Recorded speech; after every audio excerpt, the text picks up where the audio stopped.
Hello again, grandkids. It's your grandpa. We're going to read another chapter.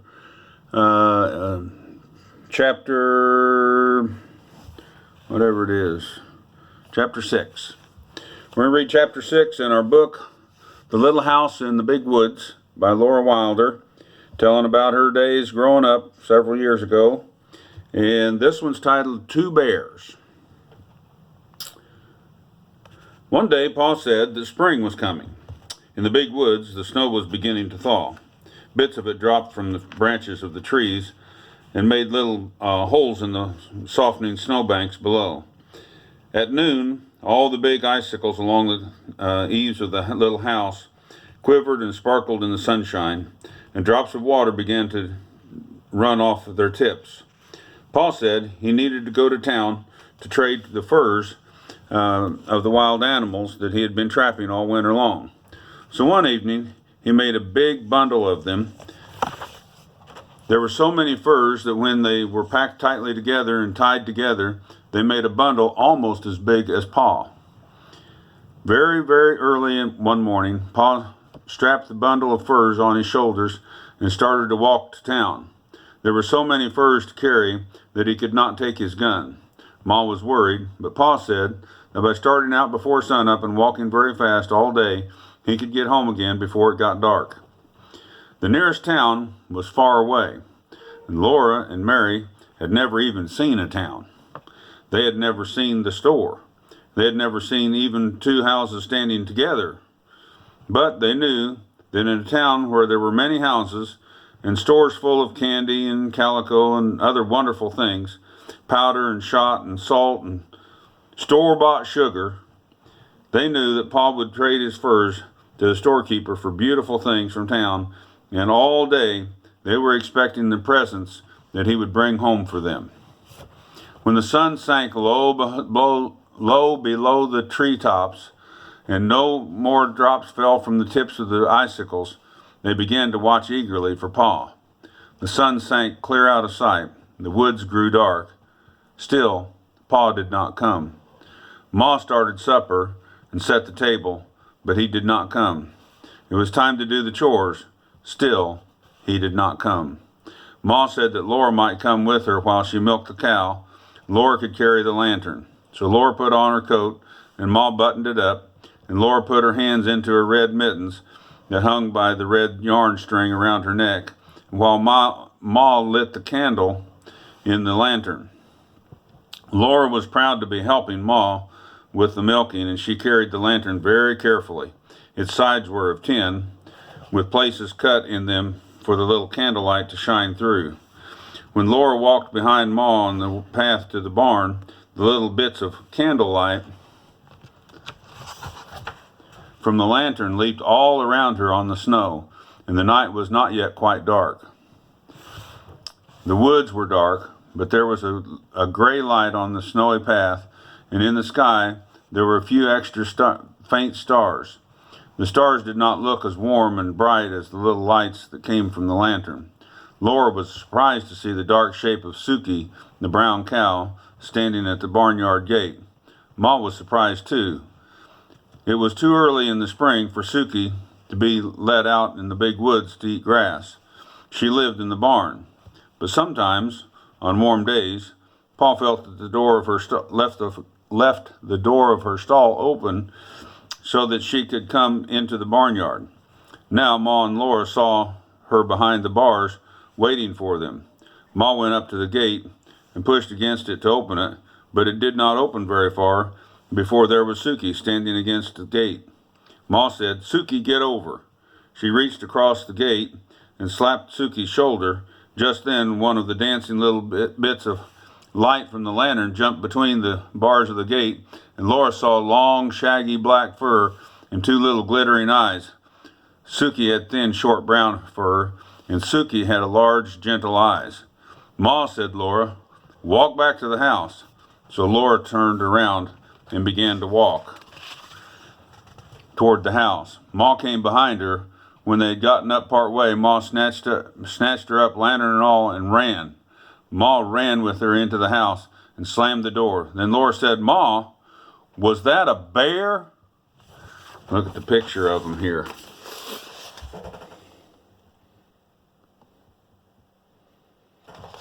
Oh boy.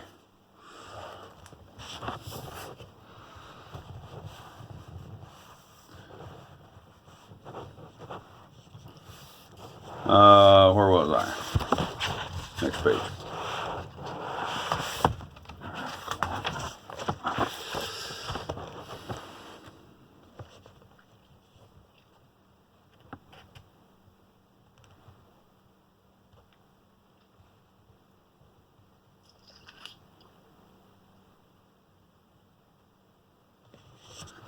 Ma, was that a bear? Yes, Laura, Ma said. It was a bear. Laura began to cry. She hung on to Ma and sobbed. Oh, will it eat Suki? No, Ma said, hugging her. Suki is safe in the barn. Think, Laura, all those big heavy logs in the barn walls, and that door is so heavy and so solid, made to keep the bears out. No, the bear cannot get in to get at Suki. Laura felt a little bit better. But he could have hurt us, couldn't he? She asked. He didn't hurt us, Ma said. You were a good girl, Laura, to do exactly as I told you, and to do it quickly without asking why. Ma was trembling, and she began to laugh a little.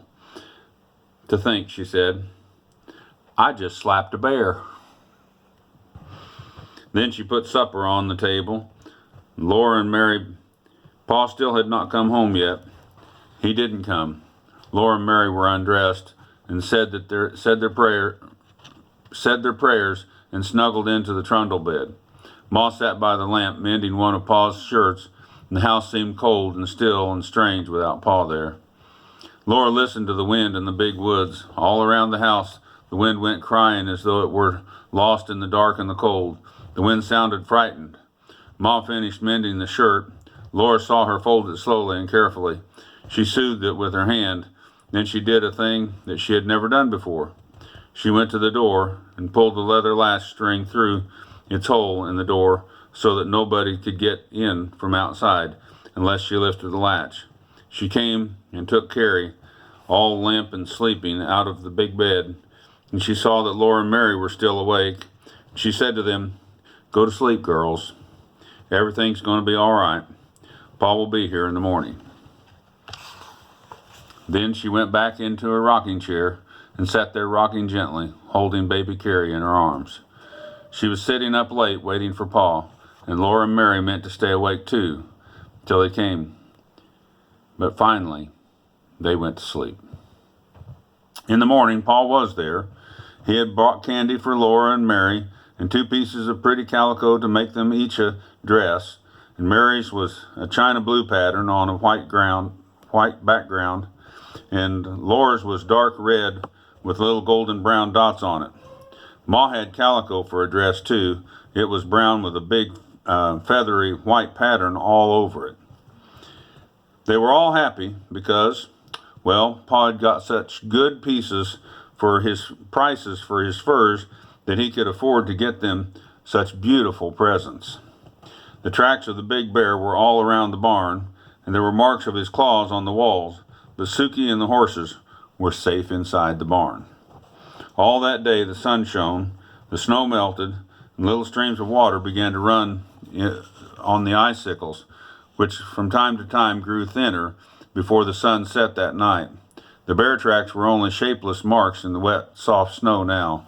After supper, Pa took Laura and Mary on his knees and said he had a new story to tell them.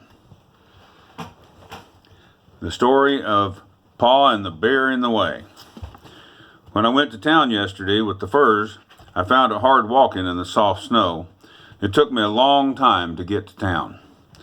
The other men with furs had come in earlier to do their trading, and the storekeeper was busy, and I had to wait until he could take care of my furs. Then we had to bargain about the price of each fur, and then I had to pick out the things that I wanted to take and trade. So, you see, it was nearly sundown before I could start home. I tried to hurry, but the walking was hard, and I was tired. So, I had not gone very far before dark came. I was all alone in the big woods, and I didn't have my gun. There were still 6 miles to walk, and I came along as fast as I could.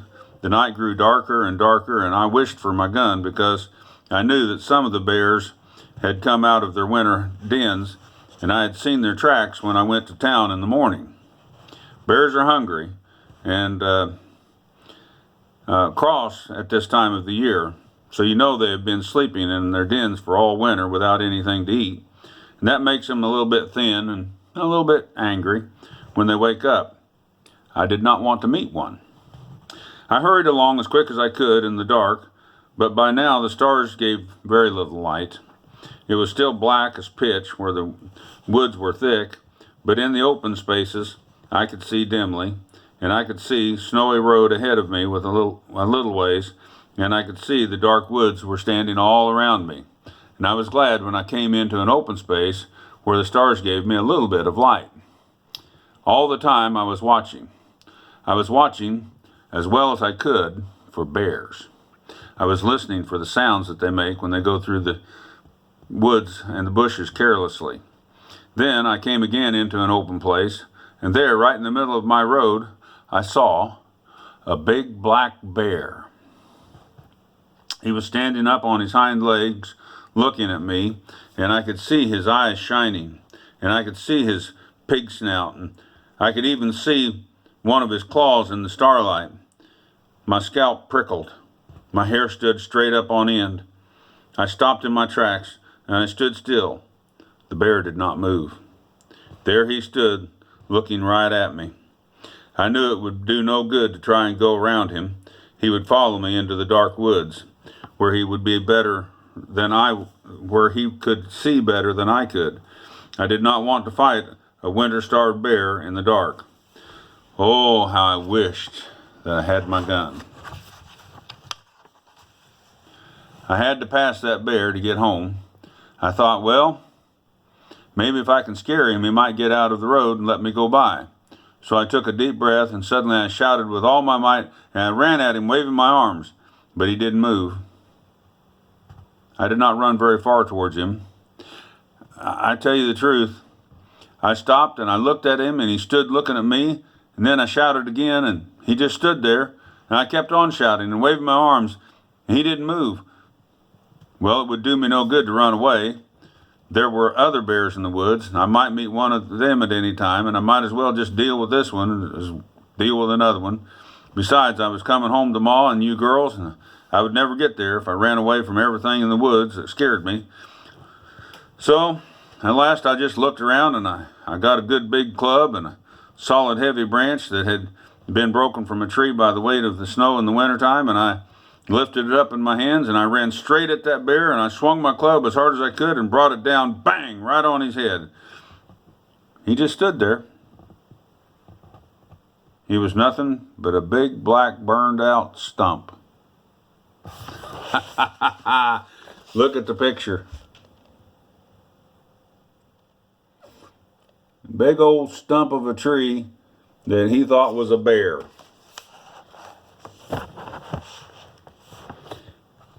I had passed it on my way to town that morning. It wasn't a bear at all. I only thought it was a bear.